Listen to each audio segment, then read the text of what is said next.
introduce, well, first of all, thank you everyone for being here. And I'm just super excited for tonight. And I want to introduce you to Pastor Britt Akinsola. Give her a Canadian welcome for being here. Britt, you are such an encourager. I've had the privilege of being under Britt's leadership in our e-groups department.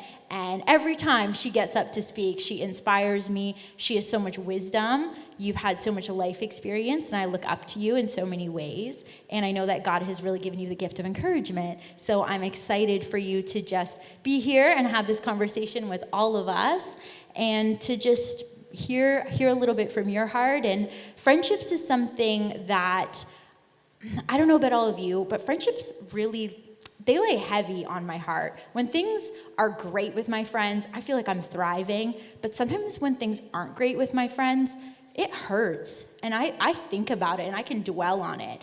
And friendships is a topic that Felicia and I talk about all the time. Felicia came into my life and she was a God-given friend to me. And she really changed the game for me in friendships. And she brought so much to my life. So I'm so thankful for you, and I love you, and I honor you for the friend that you are to me. But this whole topic of friendships, it's intriguing to me, because it's like, as women, especially women, we're getting older, unfortunately. And Speak for yourself. And friendships change. Friendships change over time, but they're not less important, and they carry so much weight in our lives. So I thought, if we're going to gather all the women leaders of our church, I'd love to just talk about this topic a little bit, because if I have questions about friendship, I'm sure there has to be other people in the room that have questions about friendships and what God-given friendships look like, what they feel like, how to find them, how to steward them. Because all relationships, it's our responsibility to steward them well, just like we steward everything else in our life. So I'm excited to talk about it. I'm excited too. So I'll ask some questions. We'll just kind of flow through it. And I think the first thing really is sisterhood. Like, this is something that you were just speaking on, and I'm so grateful for. But God really gives us the opportunity to have sisterhood and be in relationship with other women and build the kingdom together. And so I've seen the fruit of that in my own life. Both of you have walked through various seasons of my life with me. But I would love to hear what your thoughts are on just sisterhood, kingdom sisterhood, and why it matters to God. Well, first of all, thank you all for having me. I'm so excited. It's my first time here. And it's been awesome. And this event is a beautiful picture of sisterhood. So, I mean, whenever I think about it, it's, we say this a lot at our church. Like, Holly, I think Pastor Holly is like one of the main ones that preaches, like, we're not meant to do this thing alone. Like, we need to be surrounded by other people. And I do believe that that's like not just like a mantra that we like say, it is a biblical principle. Like, not even Jesus, the Son of God himself, like lived out his calling alone. And if we were to talk about like Jesus, really any biblical character, like what you'll see is that there's layers to it, and sisterhood is important because you need different types of people in your life. Sisterhood is important because if God gives you a dream, you need a friend that's going to always be a cheerleader. Mm-hmm. Like, you need that person. Sometimes, like, they're just annoyingly just always so encouraging. You're like, how are you always like this? But you need that. Like, you need it sometimes to be braver and to have the courage to live out what it is that God has put in your heart. You need that friend, that sisterhood friend that's going to keep it real with you and be like, that's not a good idea.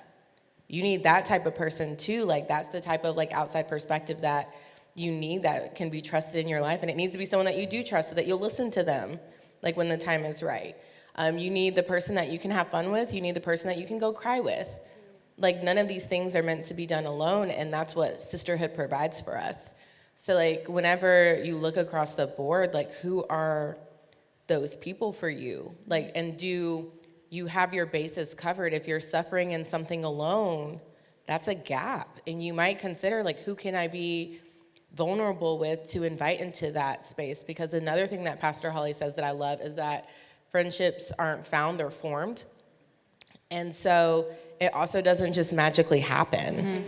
Like, it takes levels of trust, vulnerability, inviting people in, that icky place where some of us don't like to go. Like, we don't like to let people see certain sides of us because we like to be a strong, independent woman.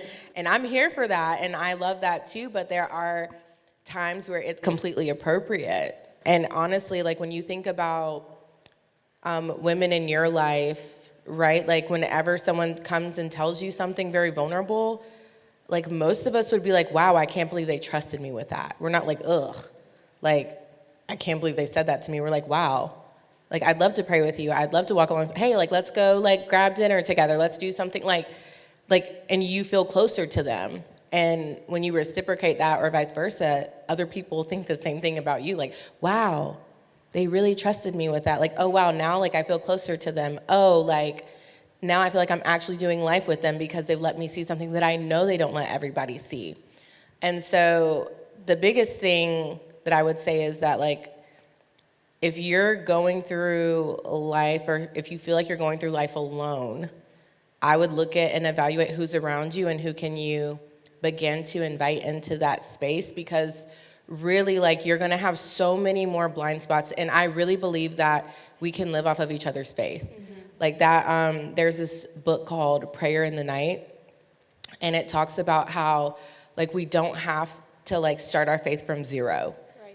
Like, even, like, our Bible, there's so many prayers in it, and, like, we get to live off of the faith of people from over 2,000 years ago plus. We don't have to start from zero, and it's the same thing for us. Like, when you have sisterhood, instead of starting on 0 or -5, sometimes it might feel like, you get to start on step 10. And that's what sisterhood does for us. We get to live off of each other's faith. We don't have to just depend on our own. So when we're depleted, well, surround yourself with other women who aren't depleted that you can build on your faith from. And so that's a long way to say that, like, I do think it's important. I do believe it's biblical. And I do think that it's critical if you don't want to start in the negatives when it comes to building your faith and accomplishing all that God has for you in your life. Yeah, That's so good. That's so good. I was going to just build off that too. I feel like friends frame your future. And if you look around the people that you surround yourself with, you're going to become like them. They're going to form you. And sometimes God puts people in your life to help you carry out your calling. And I can think about people that I've had when I became a mom. Like, if I didn't have them there, I would have really struggled carrying out that calling. Like, God perfectly positioned some of my friends who were other moms, one of them sitting right here, Jenna, to help me. I think about Felicia, who helps me carry out my calling in so many different ways.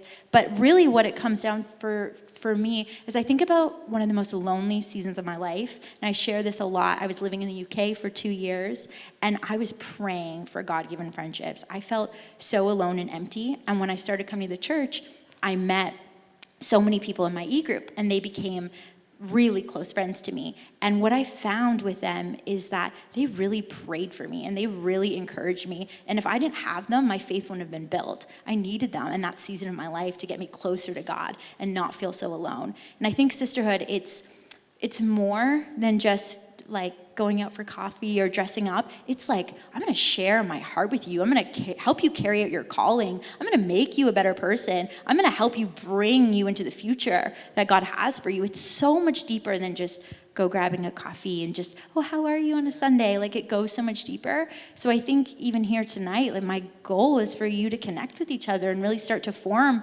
those bonds, because it is so important. We need people in our life to help us. Even, I know this is talking about marriage a little bit, but even back in Genesis, right, with like Adam, he got a helper in Eve. And if you don't think about it for marriage for a second, but he still needed a helper. And I truly believe that we need helpers in our life to be with us, to walk life with us. So like you said, champion each other, encourage each other. So it's so important. It matters to God more than anything. It really shapes everything you do. Yeah, I love that. I love that. I think that Jesus didn't just come down to earth to really open up our relationship vertically with him, but he teaches us so much horizontal relationships. There's so much in the relationships here on earth. And so I love that both of you were really speaking to authentic relationships, which is what it comes down to. It's not just dressing up and putting on a pink outfit and going for coffee. It's really sitting and like sometimes pouring your heart in and being vulnerable, being open in ways that can feel really icky. Mm-hmm. And so I love those answers. I think even more so than that, an area that Kristen always makes fun of me, and she's like, you have so many friends, why? I'm like, I don't know. I really think that's just the favor of God. I really, really do. I don't know why. And God's really strategically placed so many women in my life who have these incredible traits, whether it be encouragement or they're just coming alongside me to champion me in various seasons. But what do you do when you're looking for friendship? Like, how do you know what traits to even look for in a friend? I think for me, I guess I can start, it's character, right? I want to know what someone's heart is and if it's in their right place. Because if I'm going to trust you with my heart, I need to know that you're a safe place and you're gonna take care of me too. I feel like character is a big one, integrity, somebody that's going to be truthful to me too. I hate it when sometimes I feel like friends, oh, you're just trying to please me. No, I don't want you to please me. I want you to tell me the truth. Like, I want to get better. If you're here to just make me go in the wrong direction or just try to say yes to everything I'm saying, like, I don't want that in my life. I need someone who's going to be honest and open and encourage me to do better and make better decisions. So I don't know. I think those are big things. An encourager is huge. Somebody that reciprocates the friendship too. I mean, I have some friends that I'll text and I know that they don't really like texting. So I understand that. And maybe they like to call, and I'd rather just know that about them, and that then I know how to communicate with them. But what I don't like is when you're reaching out to somebody so many times and then you get nothing back. You're like, okay, there needs to be some sort of reciprocation in this relationship, right? Like I said, it's a relationship to be stewarded, so you have to really prioritize these relationships, and you really have to invest in them. It takes time. Whatever that is shouting you down right now. So, I think of it as kind of like how Jesus built his squad, right? Because he had, like, I want that crazy friend, like a Peter that's going to cut somebody's ear off for me. Like, you come for me and my girl's going to handle you. Like, I want that in my life. Like, some of y'all are pointing like, that's her. Like, you want to be my friend? And then I want the person that's going to, like, genuinely, like, just love me, like a John. Yeah. Like there's layers to it, and there's so much diversity and space for so many different people, because every person can provide something different for you, and vice versa. And so whenever I am thinking about my friendships, a lot of what you said stands true, but I also think that I'm looking for, like, basically, like, how can we complement and best, like, serve one another? Mm-hmm. Because, like, I know what strengths I can bring to a friendship, and then my friends bring other qualities. And so whether it be, you know, that crazy fun friend, like, I'm not always the most, like, I'm a pretty outgoing person, but I'm not like that crazy, like, spontaneous type of fun person. I need friends that are, though, because I'm not that, and they make me have so much more fun in life, and I'd be so boring without those friends. Or, you know, like, it's so beautiful how whatever people bring is going to bring something. And so I look more so at the scope of it. Obviously, like, you want truthful friends, you want, you know, but then we also have those friends that we know they exaggerate everything they say. And I still love you, but I also know, like, I'm going to take that with a grain of salt. And that's okay, like, you know, but, like, that's not who I'm going to for certain things. So it's also, like, there's layers to it, right? Because, like, when I'm in a certain space, if I know that that friend is, like, more gossipy or whatever, and that's fine. I'm not saying, like, don't let that person be your friend, but, like, that's not who I'm going to tell, like, my deepest, darkest secrets to. That's okay. They're still my friend, and I understand, like, boundaries is maybe a good word. So I'm more so looking for, like, I welcome people into my life, and I more so, like, look at appropriate vulnerability with different people, and healthy boundaries to have depending on character, integrity, what can you handle of me? Because, like, also if it's, like, a harder, more complicated thing, it's like, well, oh, another good thing, the type of friends that I like are the ones that are ahead of me in life.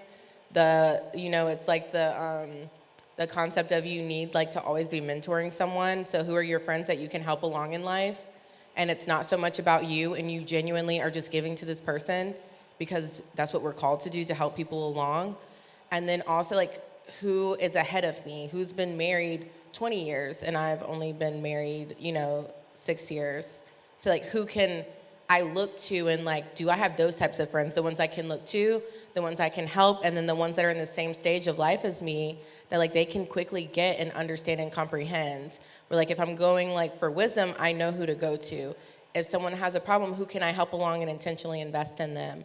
Or if I just like wanna just, my husband's here, so I'm trying to be careful. But like, if I just wanna like say something about what he just is not getting, then I know who to go to. And I don't wanna go to the wise person that's gonna tell me to act right. I just wanna lament and like have them hear my piece about what he's not getting in life right now, and that's okay. So what I'm trying to help you see is like there's room for everyone. You just have to be smart about it. And if you're not currently helping someone, you need to consider being that type of friend to someone. If you don't currently have someone that's ahead of you in life, you need to consider it, because I promise you none of us are that smart to just figure it out. But there's also nothing new under the sun. So what kind of friends do you have? And then also like, who are you doing life with actively? Like who are you actually like pointing to or like walking through things with like in the current stage of life that you're in? Yeah, that's so good. I definitely feel like we need all different types. They bring so much beauty to our life and so much more fruitfulness too when we can surround ourselves with people like that. And just so you guys all know, Brittany is the friend that will cut someone's ear off. I wasn't gonna tell him that. It's like, if you guys need that type of friend, she's that type of friend. But I think too, something so beautiful about that is that there's room at the table for everybody. And sometimes as women, we get so in our heads like, oh, those two people are so close, so we don't want to go into that relationship, or we're not sure if we should be friends with them. But there is room at the table for everybody. And if God's placed them in your circle or in your sphere of influence, like, walk in it, be their friend, try and get to know them. You have no idea what you could be to that person in that season or what they could be to you in that season. So just know that there really is room at the table. And friendships are so much more dynamic. There's like really every type of friend under the sun. You need them all. But I think even comparison can be a huge thing that we struggle with as women. Yeah. Especially when you're looking at a group of friends and you're like, oh, they're so great at that, but what about me? Like, I don't feel like that's my calling or my gift. Or you're looking at someone, maybe it's your friend that you're looking at, and you start comparing yourself to them. Well, they're calling so much higher than mine, or they do that so much better than I can. And so I would love to just hear both of your thoughts on what do you do when you're navigating comparison, whether it be in ministry, out of ministry, just in womanhood in general. This is one of my favorite questions. I feel like I know it is. Talk about this a lot. I feel like it would be a travesty to God in the kingdom for you to be anybody than who God has called you to be. God doesn't want you to be anybody else. He wants you to be you. You have things that only you can do. And when we compare ourselves to other people, it's just saying, God, you've made a mistake. But that's not true. That's not biblical. So we have to learn to flip that script in our mind and say, God, I might not be in her season, but what are you doing in mine? And we should only be comparing ourselves to our past versions of ourselves. As long as we're getting better and going forward, it doesn't really matter what that girl across the table from you is doing. I know that sometimes we can look at other people and say, oh, I want what they have. God, why don't I have that yet? Like, where is that for me? But it's really trying to look at our situation and remembering that we're in seasons. And God has us in these seasons because he's preparing us.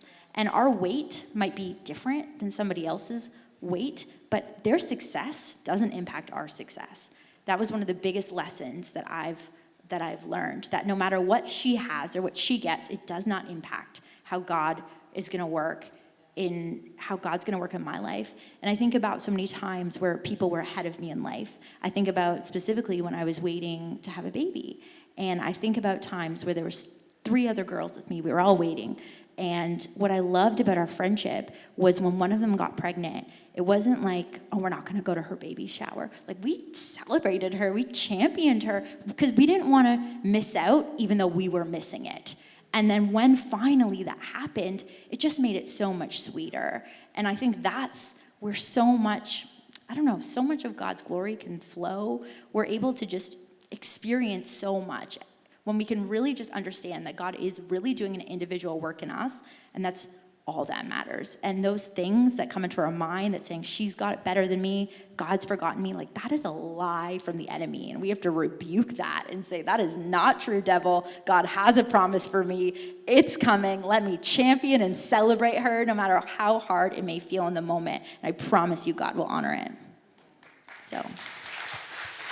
You're about to preach the paint off these walls. I know, what do you want me to say after that? The way that our pastors would say it is that comparison kills contentment.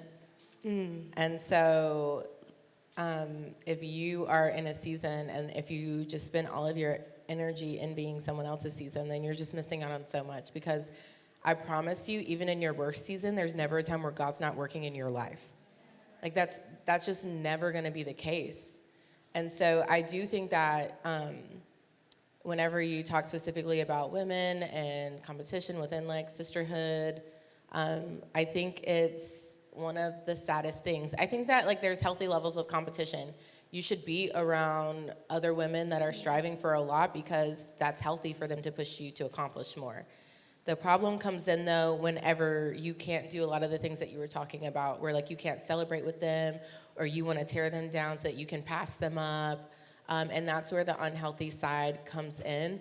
And one of the best examples or best lessons that I feel like scriptures taught me about this is, it's a very simple lesson found in the parable of the talents. You know, like regardless of like if you are handed 5, 2, 1, however many bags or talents or giftings or whatever you're handed, your job is to work yours, to work it. And so I love that story because they flip their bags and they, double what they have, except for the man with the 1 talent. He goes and buries it. And a lot of people have a lot of theories on why this man went and buried his bag of gold. And for me, reading the scriptures, I think it's very clear. Like people will say, oh, because he was mad because he only got 1, or there's all these different theories, but the scripture clearly says like the first 2 went and they flipped what they had. The third one, the scripture says that he was afraid, and so he went and buried what God gave him. And so the question to me is not like, are you working? Because a lot of the times we're trying really hard at things, and I know we've all been in the place where like we're trying so hard and we're just not seeing any fruit from it. And I'm like, I swear I'm trying my best and like nothing is coming of it. And with this man with 1 bag, I don't know if any of you garden or if you've ever buried like a seed or done anything like that, but that's just, he didn't do nothing. He did something. So the question's not like, to me, are you working? Of course I know that we're all giving it our best. The question is, what are you working? So when you're working fear, when you're working envy, when you're working all of these things that are not the actual gift that God gave you, of course you're always going to bury something. It's right there in the scriptures. Like that's going to happen every time. So at the end of the day, like what are you focused on? Because if you are focused on the other person's gifts or what they're accomplishing and what you're not, then you're missing God at work in your own life every time, and you're burying something that God is calling you to actually see come to fruition and double and double and double and keep moving and keep building on. And so for me, when it comes to other women in my life, I want boss women around me. I want it. I want to have women around me that are accomplishing more, that are better at things than I am. I want that because someone said it earlier. They said iron sharpens iron. That's like the clearest picture of it, the simplest way to put it. And so if you are just around people that you want to be better than, and if you're just surrounding yourself with people that you just look at and you just want what they have, you're doing it wrong. But that comes with like inner work.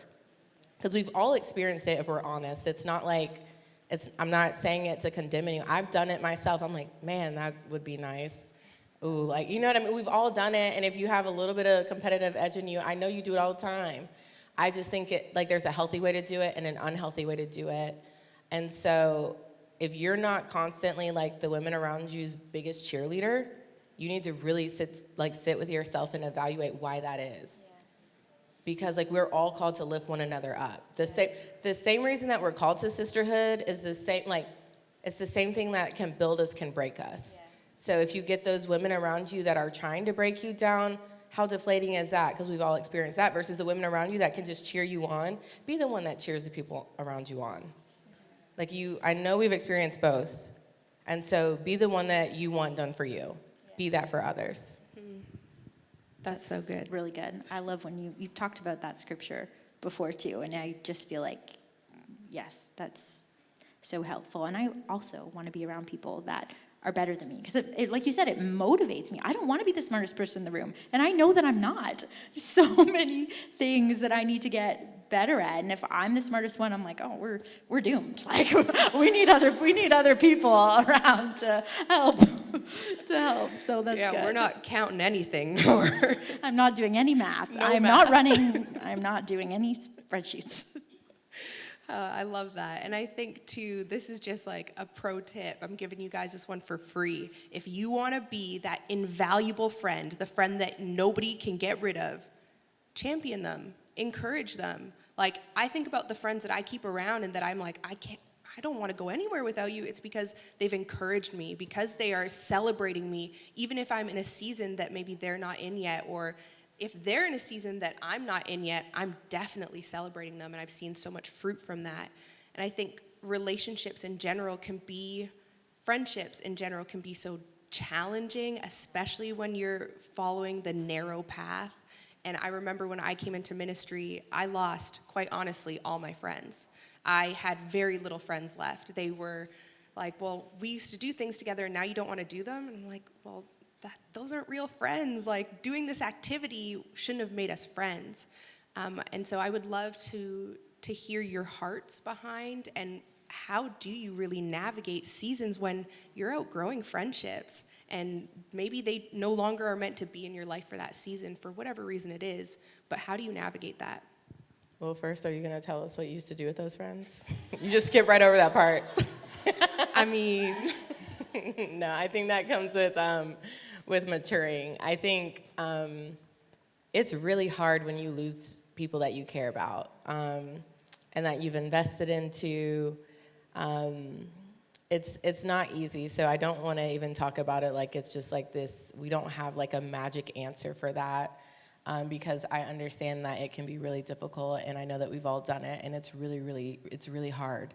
I, like you, I became a Christian while I was in college, and so I also am not going to share what I used to do with my friends. But I will say it was really difficult because they were all I knew, and they were good friends. They weren't bad friends. I wasn't leaving bad people. I was leaving a not ideal lifestyle. And so it wasn't personal towards them, even though they took it personally. And it's lonely, but then you look at what God was able to do through me releasing that to grab towards something that he had for me. And he provided friends that were doing things that I should be doing, and that were able to build me up in a season where I was very vulnerable trying to find my faith. And since then, he's brought amazing people in my life, amazing leaders in my life, and I was able to make space for them by releasing here. And so I would just say that one thing that you should be doing constantly is evaluating the people around you. And are they building you or are they breaking you? And it's one of those things where when you get just so used to unhealthiness and you don't even realize it till you're out of it, you're like, man, that was not great. And so I think that a smart thing to do is catch that earlier. And then I also think that it's wise to put boundaries in place. I know I mentioned it earlier, but that's one of the healthiest things you can do across the board. With friends, and boundaries don't always have to look don't call me past this time. I'm not talking like that. I'm talking emotional, spiritual boundaries, where you know if someone's draining you. Some of you don't, for me, I can speak for myself. I don't always have friends that are bad friends. It's just I know when I'm around you, I have to pastor you, and that's okay. I want to do that, but then I can't go to you when I need to just let my hair down and cry, because then we're both just doomed. I just understand that y'all know what I'm talking about. Don't look at me like I'm crazy. There is a space for that, for both and so I think that you just have to put boundaries in place, and that's okay. And as you mature, whenever we have some friends that are conditional based on where we work. That's okay. when you move jobs, you don't have to keep all of those friendships if it doesn't make sense. That's okay. We have to give ourselves permission to do what makes sense for our lives sometimes. Like there are some friends that are proximity friends, where you have friends that it's just like, oh, they live across the street, or like, oh, I see them whenever I go to this gym, or like, and that's okay. If you switch gyms or if you go, like, you don't have to like feel bad because that friendship like isn't gonna last. That's okay. And I think it's just giving yourself permission to understand those conditional friendships and give them all that you have in that season, and be mature enough whenever you can realize like, oh, this isn't gonna like last. It doesn't mean I don't like them. It doesn't mean I can intentionally hang out with them if that's what you feel like is best. Like you don't have to just let it go, but you're not gonna have that every time I go to the gym, I'm gonna see this person, and that's okay. It's gonna be different. You have to let that friendship grow up. That's fine. Sometimes growing up means growing apart. That's okay too. It's like the ones that you need to keep, it's okay to fight for those. The ones that like conditionally change, it's okay to let them change. It's gonna be best for both of you. And so really a lot of it is just giving yourself permission to grow in life. And the friendships that are meant to like follow with you will. The ones that aren't, that's okay too. Just like not thinking you have to hold on to everything so tight, because I promise you, every time that you release something, God will bring something else, because now you have space. Yeah, that's really good. I feel like I was going to say so much of the same things that you did. I feel like sometimes we can feel so much shame. Like I know personally for me, like I felt shameful when I feel like I've outgrown friends or they haven't come with me. And I feel like I did something wrong. But what I'm trying to understand and what I'm learning is that God's not doing that to punish me or to make me feel bad. He doesn't want me to feel bad. But I have to figure out what part of me is either holding them with such a tight grip. Like I need to let go and be like, God, fill me. Make me feel secure in what I do have.